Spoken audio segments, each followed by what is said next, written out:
urumva aha urabona yuko Bulos yarababwiye ati M23 itegerezwa ntabwo ari gisabo ntibasabye oya Amerika ntiyasabye ni obligatoire sibyo M23 itegerezwa gushira ibigwanisho hasi they must igasubira iyo yavuye hama igisoda cy'u Rwanda RDF naco kikagira gute kikava ku butaka bwa Kongo kabisa muta iyi ni etazi niri kiravuga kabisa iyi ni etazi niri kiravuga sasa rero twebwe twari tuzi ngo kuko ibi bintu byarabatushije cyane abanyarwanda warabonye yuko bamwe barashatse kutabivuga ko ibintu byinshi no kubera yuko ibintu babategeka si ibintu bashaka gukora ko narababwiye yuko u Rwanda hari yaruvuyeyo rutegerezwa guhomba ibintu byinshi. Amahoro y'Imana mugwe mwese mudukurikirana muri ku mpande zine z'isi turongeye kubaramutsa tubaha mwaramutse namwiriwe biravana mwese naho herereye. So my name is Rem Promoter Bando Camera. Wotarakora subscribe bandanye bikora kugira ngo ibintu bibandanye bimera neza. Like, share, comment utavyibagira. Today is another day nongeye kugarukana Abdul w'Imana nko kumubona ngaho yaberewe ameze neza ebana ari smart sana. Ikatumwakire kare bwana Abdul. Asante. Meze neza. Safi sana musaza.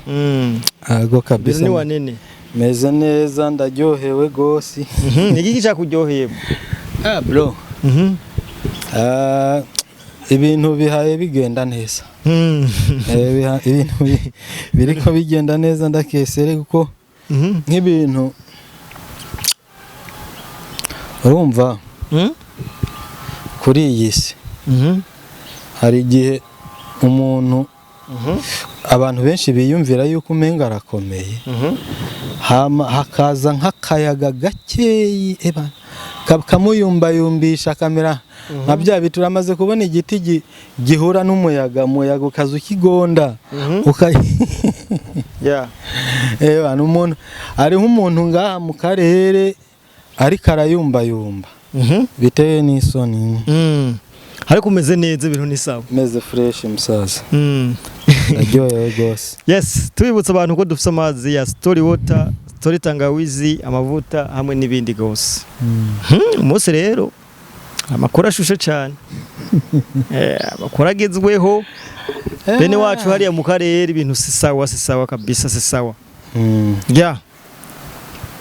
Ariko imbere ya byose katubanza twifuriza abantu bose batameze neza badukurikirana tubaye kwanza imisoko ko usanga ari umuntu ameze adukurikirana mugasanga ntameze neza usazindusa gwaye cyane afise utundi tubazo tw'ubuzima frani ibintu nyene mu buryo butandukanye twovuga tuti yizera Imana akomeza amasengesho kuko hajya Imana irumva abantu Imana irumva abantu benshi iyo ufise ikibazo cyo kugwara biba ari bisanzwe ko imiti uyibona ikibazo ca mbere burya abantu benshi badukurika musanga bafise ikibazo cy'ubuzima mugabo akanoti ikibazo c'amafaranga ugasanga ifaranga yanse usikuna mucano gumutigita byanse abo bantu nabo Abdul twabwira gute igikuru indemesha utegerezwa kuba byanka ndondera kugira ngo umunsi umwe ntuzohave uvuga ngo naragize ubunebwe basi byanke wewe waragerageje uri kurakora byanke waragerageje bavuga ati die fighting kuko ikintu umaze kubona gukora ni kimwe hama guhezagirwa n'ikindi urumva so gusa nobwira abantu yuko gukora hariho abantu batunga wanashaka ibibatungishije ugasanga nta akazi kanini nyabakoze, ariko ibyo ni impano y'Imana ikwihera. Hari igihe rero impano kuri wewe iyo mpano atayiba ihari, bisaba yuko uzokora cyane hama Imana igahezagira ibikorwa by'amaboko yawe. Bisaba kwirondeza. Hariho n'abantu bagakora duke bakunguka byinshi, urumva, kandi bakajya byinshi, ariko kubera yuko baronse byinshi ntibihere. Hariho n'abakora bagakora cyane bakaronka duke, yatujya twose agapfata cafise canke bikanka, ariko yamenya kuzarabika kamwe kamwe bikazoshika agashika kuco ashaka. Urumva rero wewe nukumenya ngo mbega ndi mu wuhe mugwi. Hari igihe wowe uri umugwi kugira uzotunge bisaba gukora cyane kandi ugakorera dukeyi, ariko utwo dukeyi bikaba bigusaba kumenya kutuziganya kugira ngo ejo bizogende neza. Sa rero no kuyimenya ya kabisa. Tugira mu kibazo ca mbere Bwana Abdul mu kiganiro nyezina, leta kubera iki leta zunze ubumwe za Amerika mu byo ziriko zirakora byose haboneka ko zitari kumwe n'igihugu cy'u Rwanda cya Uganda, kubera iki? Ibi bintu twarigeze kubivuga mu bindi biganiro. Twavuze ko burya Amerika canke abazungu muri rusange ntibaraba amazuru, ntibaraba wewe ngo urinde icyo baraba icyo bagukurako. Mu minsi heze haraje umujama bita Masad Bulos, urumva, uyu mujama atembera mu bihugu bimwe bimwe ngaha, urumva, hari ahantu yagiye baja kumwereka ngo abantu ngo bavuye ngo muri FDLR ngo ahantu ngo babakirira. Umuntu yibereye mu byunguka, wowe uri kuraja kumwereka FDLR azije kwiki? FDLR nizi wawe kumenya, urumva. Baramujana baja kumwereka ngo ahantu bimba ubupfusha bwa cobalt, ubuntu budafisa akamaro. Arabitegereza avuga ati jewe sinovugana n'umuntu yiba umuceri sha, mvugana n'umurimyi w'umuceri. Acari abaraba mu bwonko arigira. Ariko abanyamerika n'abasenzisha bariyemera shaho, bariyemera bajya basenzi, bariyemera sana. Rero tuvuga yuko hariho ikintu twigeze kuvuga ngaha, twigeze kuvuga ngaha kubijanye na ntuzenye na Etazini. Twaravuze kubyerekeranye n'ubwo rugendo n'ibintu ujya Masad Bulos yavuze. Reka dusubiremo ijambo yavuze gatoyi. Tubutsa ko iryo jambo yarivuze, ugomba ubwira iryo yavuze akirino canka amaze kugera muri Amerika, amaze kushika muri Etazini. Ariko nubundi nibyo yavuze mu Rwanda, erega nabyo ne yabivugiye muri Etazini. None ko atabivugiye kuri ntuzenye kuri village Urugwiro, yabivugiye muri ambassade yiwabo. Baheba abantu yaravuze ati ndi hano kugira ngo hashigwe mu bikorwa vision y'ubutegetsi bwa Donald Trump y'amahoro n'umutekano muri Afrika. Urabyumva? Vision y'amahoro n'umutekano. Trump afise vision y'ubutegetsi bw'amahoro n'umutekano muri Afrika. Muri Afrika. Noneho duhereye muri Congo,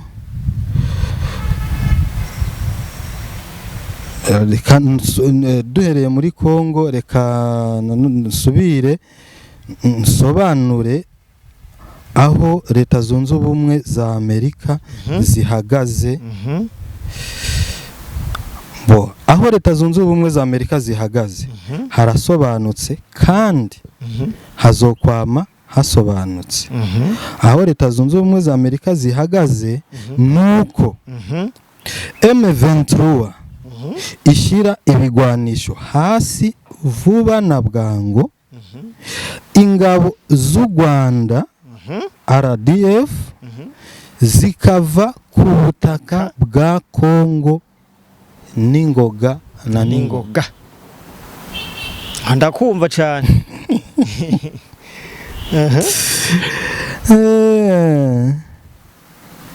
Urumva? Aha urabona yuko Bulos yarababwiye ati M23 itegerezwa, ntabwo ari gisabo, ntibasabye. Oya, Amerika ntiyasabye, ni obligatoire, sibyo?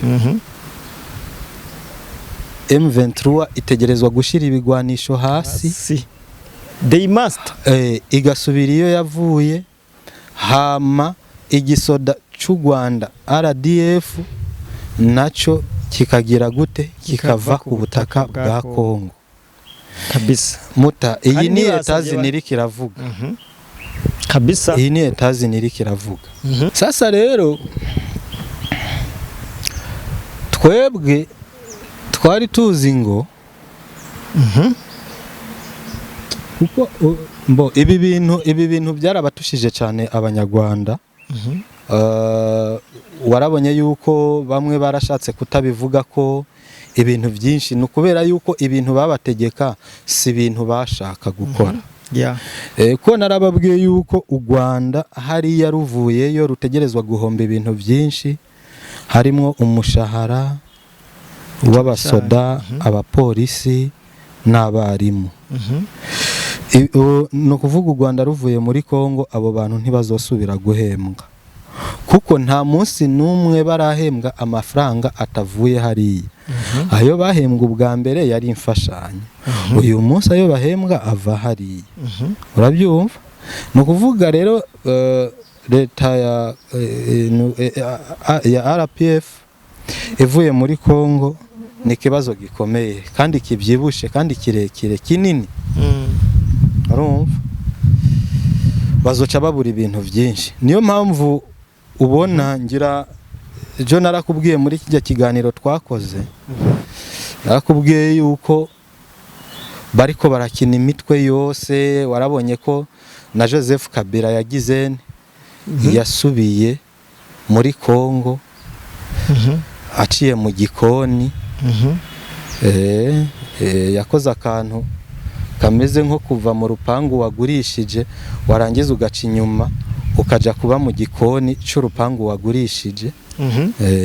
Hanyuma ibijya byose no guta imitwe canke ibitabapfu ku mpamvu z'uko uyu munsi leta zunze ubumwe za Amerika zitagishigikiye ijya ntambara. Kuko leta zunze ubumwe za Amerika namburi kurabiraba neza zanse kuvugana n'uw'ibinzahabu, ahubwo zishaka kuvugana na nye n'inzahabu kuko ni wafise nyinshi. Ni naho leta zunze ubumwe za Amerika zokwimba ibyo zimba hariya muri Kongo zifise umutekano ntangere kandi hatariko haragwa amaraso y'abantu benshi. Rero ujya mujama ibintu yavuze twebwe twabandanije abantu bibaza ngo nayiwiwe nk'uko abandi baza bakagenda. Reka turabe ijambo ejo bundi ujya mu mama, hariho mu mama umuvugizi wa departement ya United States of America. Umuvugizi wayo yitwa Mengoni Tammy Bulos ni Tammy Bliss yavuze mu kiganiro yakoranye n'abamenyesha makuru. Hariho umumenyesha makuru yamubajije ibintu yaramubajije ati ejo bundi Bulos aheruka kuva mu rugendo rwitiriwe amahoro, yavuze kandi ko yagiranye ibiganiro n'abaperezida bahariya. Ikintu ushobora kutwizeza yuko bwa nyuma na nyuma amahoro agiye kuboneka, agiye kuboneka muri kariya karere. Ni ikihe cyizere twogirira, ni nk'ikihe cyizere twogirira ubutegetsi bwa Trump, cyangwa ni ikihe cyizere ubutegetsi bwa Trump bwifitiye twokwizera yuko bugiye gutuma hariya muri mu burasirazuba bwa Kongo haboneka amahoro. Kubera yuko n'izi saha tuvugana cyane izi saha turiko turakubaza ibi bibazo muri Kongo abantu bariko barapfa. Uyo n'umunyamakuru yamubajije uko. Aho yabaza nde? Yabaza umuvugizi wa leta ya Trump. Umuvugizi. Umuvugizi. Kuvuga OG, no kuvuga aha ibyo aza kwishura ni nkuko ari Donald Trump azobagize avyishuye.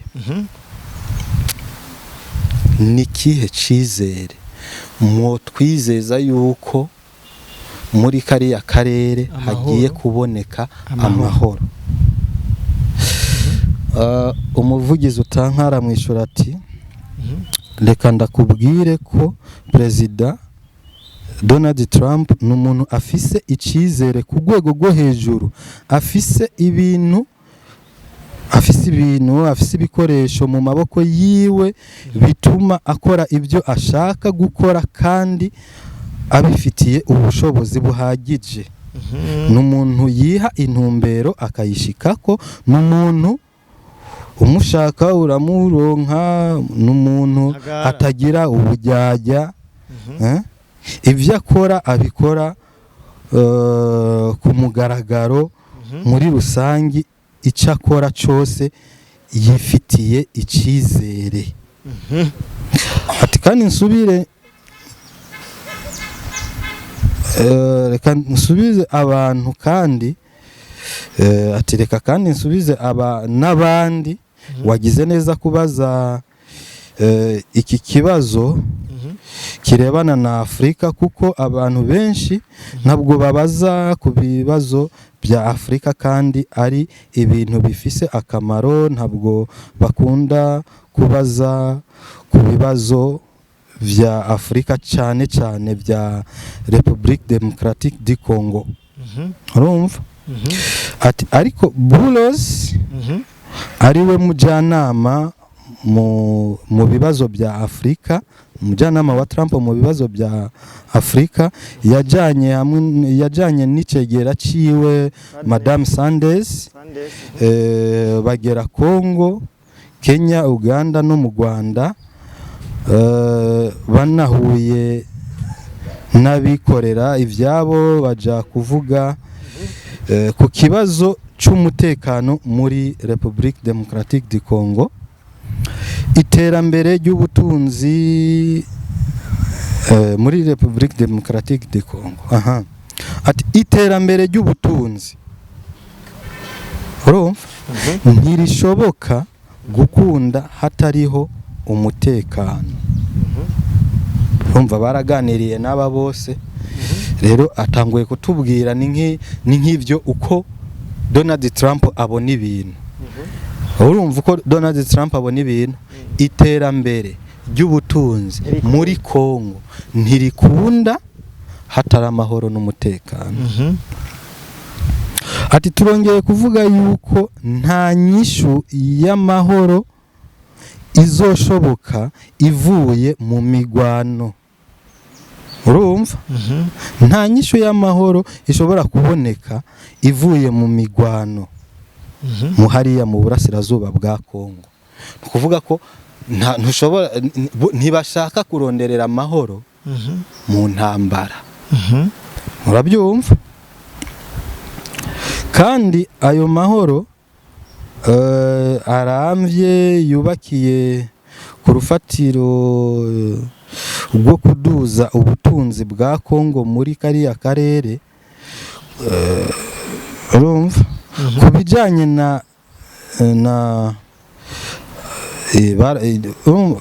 ati kandi ayo mahoro arambye yubakiye ku rufatiro rwo kuduza ubutunzi bwa Kongo muri kariya karere. Urumva kuduza ubutunzi bwa Kongo nagwo n'urufatiro rw'amahoro. Ati ku bijyanye n'umwumvikano ku mabuye y'agaciro, ati Bulos na Madame Sanders bahuye na Perezida Felix Tshisekedi, barahuye na Perezida Felix Tshisekedi. Ibihugu byacu biriko birakora ku masezerano y'amabuye y'agaciro mbere bizozamura cyane bizoduza iterambere ryacu nka USA cyane Leta Zunze Ubumwe za Amerika na Repubulika Iharanira Demokarasi ya Kongo. Uratwumva ko kantu? Ibihugu byacu biriko birakora amasezerano y'amabuye y'agaciro mbere bizoduza iterambere ryacu nka Leta Zunze Ubumwe za Amerika na Repubulika Iharanira Demokarasi ya Kongo. Kuko uyu munsi diri zose zahora zikinwa ni zo guca ku Rwanda ntibigikunze, ariko urumva ukuntu u Rwanda ruriko rurahomba. Ntibigikunze kabisa, ntibigikunze. Babajama ntibarira busema, bariko barahomba gose.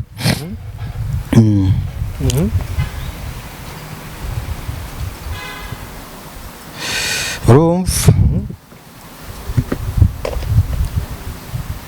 ati kandi abayobozi ba Kongo baratwemereye ko tuzobikorana ku mugaragaro mu buryo bwo gukomeza ubufatanye ni partnership. Urumva ibyo tuzobikora hariya bizoshobora ibyo tuzobikora hariya bizoshobora imbere bizoshobora aha handitse ishoramari tuzobikora hariya bazokora nukuvuga bazoshira umutahe bazozana imitahe tubivuga kugira ngo batange akazi. Twizeye kandi ko uku gukorana hagati yacu na Kongo ntabwo bizoba bituraba twebwe twenyene nka Leta Zunze Ubumwe za Amerika canke na leta ya Kongo, tuzoshiramo n'abikorera utwabo ku giti cabo. Ati kandi hariko haranonosogwa intambwe zikurikira kandi tuzoba dufise n'ibindi byinshi tuzobwira abantu mu minsi iza kabisa.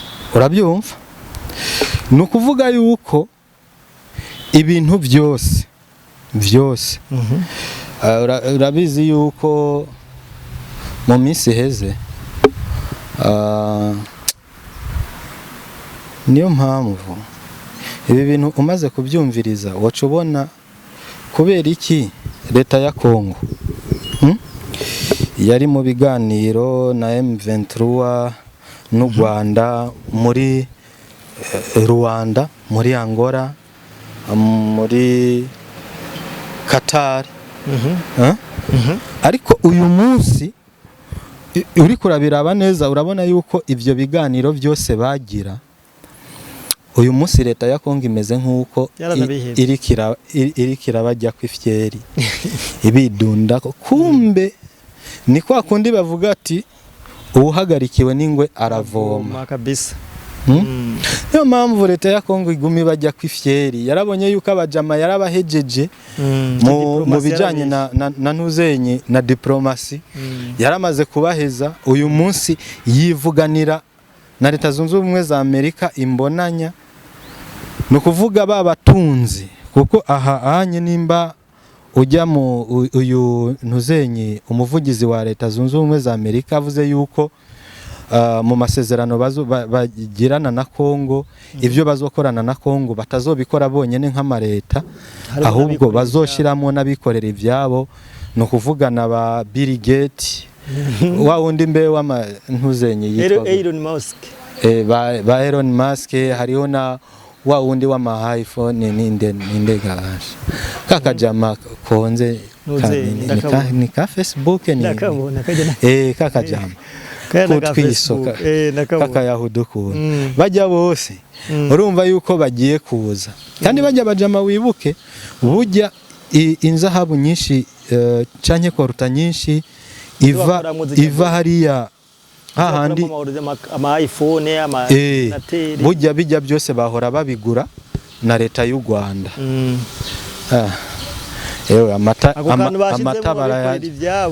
barayajanye Rwanda rurabaho gutese amata barayajanye kabisa no kuvuga ibintu byose u Rwanda gwahora rukorana na bajya ubu bazobikorana na Felix Tshisekedi ako bro reka tubanze tureke ibi bintu burya Felix Tshisekedi ubona atari urutwe runini kweli harakazi kukwitondera akakuzunguruka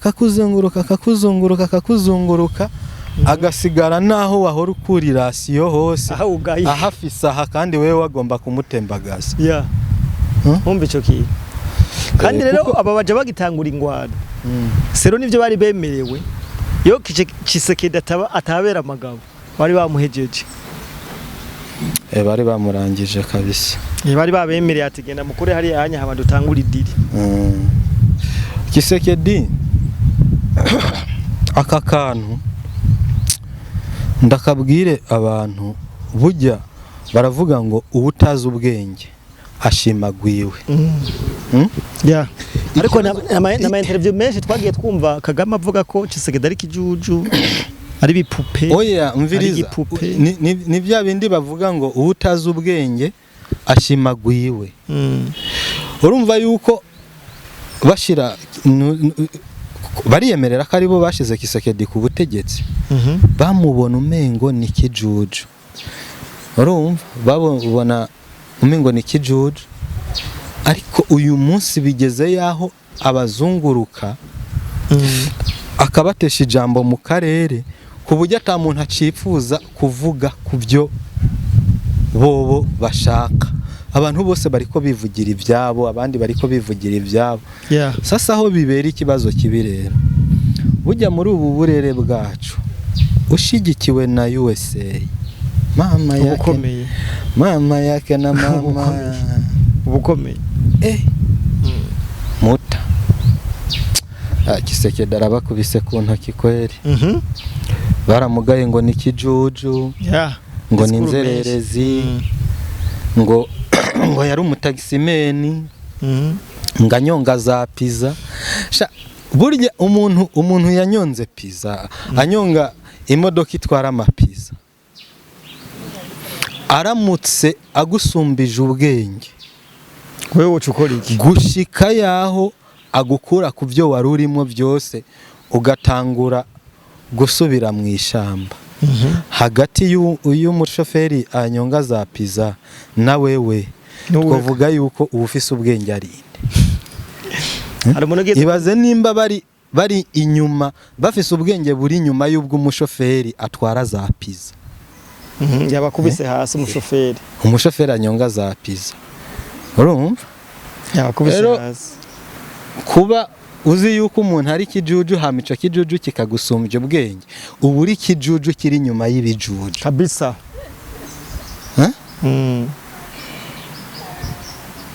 Abdul akazi karaheze kabisa Kisekedi aragahejeje none ubu nawe sinzi ibintu bazosubira kuvuga kuko ibintu byose bari kuvuga umuntu akubwiye ati nta mahoro ashobora kuboneka muri Kongo biciye mu ntambara. Abakubwiye ikintu gikomeye, abakubwiye nti mugabo umujama akaza akavuga wewe uri kuragwana kandi ibintu byose ubibona mu kugwana turakubita mpaka Kinshasa. We Kinshasa unaenda wapi brother? Kinshasa yabaye New York. Urakubita mpaka Kinshasa uja gukora iki? Bakwirukanye. Umunyamerika Donald Trump aravuze ati ubu nyene ikibazo kiri ngaha nyene ese kurabona ko bazovayo nikiye kizokurikira nkamwe base kuvayo rega naha nyene kubera ko umuvugizi wa Kisekedi ya Madame Therese ujya nani Kayikwamba yaravuze nti ni keshi mwa oni yavuze ibintu mugabanye kungomane babandanya bapfira muri Kongo kandi ibihano byarafashwe mugabona mwaravuze ngo ingabo za nani ziveyo za M23 ntizivayo. Heske aba banyamerika ahubwo suguma amaso makungu kweri bazo M23 izovayo kubera Amerika yavuze. Oya abanyamerika nkuko natanguye ndabikubwira baraba inyungu zabo baraba hari inyungu ariko niho utangaza ngo baveyo utazi inyungu za Amerika muri uyu mwanya Amerika izibona kuri Kisekedi. Urabyumva ariko bamaze gutangaza tuvayo birazwi. Reka tuze tubwira abantu ukuri bakumenye. M23 ntiyari gushobora kubaho Amerika itayishigikiye.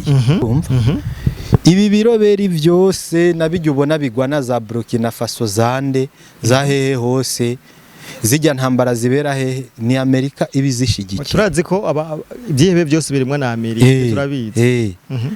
Nukuvuga ngo rero Amerika irinze ifata decision yo kugukura ko amaboko iba yabonye yuko wewe utakiri mu nyungu zayo. Nukuvuga ngo icoshoboka nuko FPR na kijya gikoresho cyayo cyitwa M23 borondera impamvu ituma Leta Zunze Ubumwe za Amerika zisubira kubahindukirira zikabarabagiza. Ariko mu gihe ataco bararonka mwana wa mama bakihenda bakabandanya bajaganya Amerika izocibanya ku muntu kabisa kandi aho sindakubesha bazobatabira bavuga ngo urabona mu myaka iheze muri 2000 Kagame none koko yababwiye ati nimuje mu kuzimu urabona azovayo yavuga ati go to hell. Hariho umujama yavuze ngo usanze ngo impene mu giti ngo kandi ngo bizwe yuko impene iturira igiti ngo ibifise uwayijanyeyo. Ngo none rero ngo Kagame ngo ni nk'impene Amerika yadugije ngo ishira mu giti muhama rero ngo Amerika irabwira ijya mpene yashize mu giti ngo manuka muri ico giti ngo ijya mpene igaca yishura ngo go to hell. ngo wamenewe ngo barakurije mu giti bariko barakubwira ngo uveyo ugaca uvuga ngo go to hell barakotsamwo brochette barayotsamwo brochette niba veyo baje. Harimo nambwiye nanje ati intambara niryo herezo rya Kagame. Intambara ishobora kuba iryo herezo rya Kagame uko byogenda kose uko byogenda kose abo bantu babiri keretse nk'ubu Amerika igize nk'ukuntu igira akantu kameze nk'akagongwe ikagira utuntu iza irimba ikaducisha mu Rwanda kuko uko bigenda kose Kagame ataronse ajya amabuye y'agaciro. Numva Amerika itobikira atamasezerano ya banza wumve itaronse ajya amabuye y'agaciro bajya abasoda n'abapolisi bonyene bazomwikatira umutwe. None bo kwemera gukora badahembwa. Byo nakubwiye nti iyi ntambara ishobora kuba swat mu ba president babiri Kagame na Tshisekedi umwe arashobora kubiherezo giyiwe uwo muntu yari henze abugerageje kumviriza kuri Tshisekedi rero sindabibona. Tshisekedi yamaze gutsinda birumvikana. Kuri Tshisekedi sindabibona byaraheze yarayihejeje. Ahubwo ikibazo gisigaye kuri Kagame. Kibazo gikomeye cyane. Bwana Abdul, gatugushimire cyane. Ebana nanje ndabashimiye mon frère, ndabashimiye n'abariko badukurikirana buri munsi. Ego hama abantu babandanye batwandikira kuri Instagram ni Abdul Uwimana, barayibona Instagram yiwanje, barabona ko ikikubwira, urabona ko n'utuganiro tumwe mu two dukora ngaha. Facebook ni ya yindi, baje kuri page yiwanje Abdul Uwimana, batwandikire batubaze ibibazo, bijya bibazo batubaza biratuma tumenya ibyo bifuza ko tubabwira, hanyuma tukabivuga. Hama abaraba ikiganiro nabo amakomenti turayakeneye, yaba yadutuka yaba ayadutera intege, nta kibazo. Erega no gutukana vyamyeho. Ego.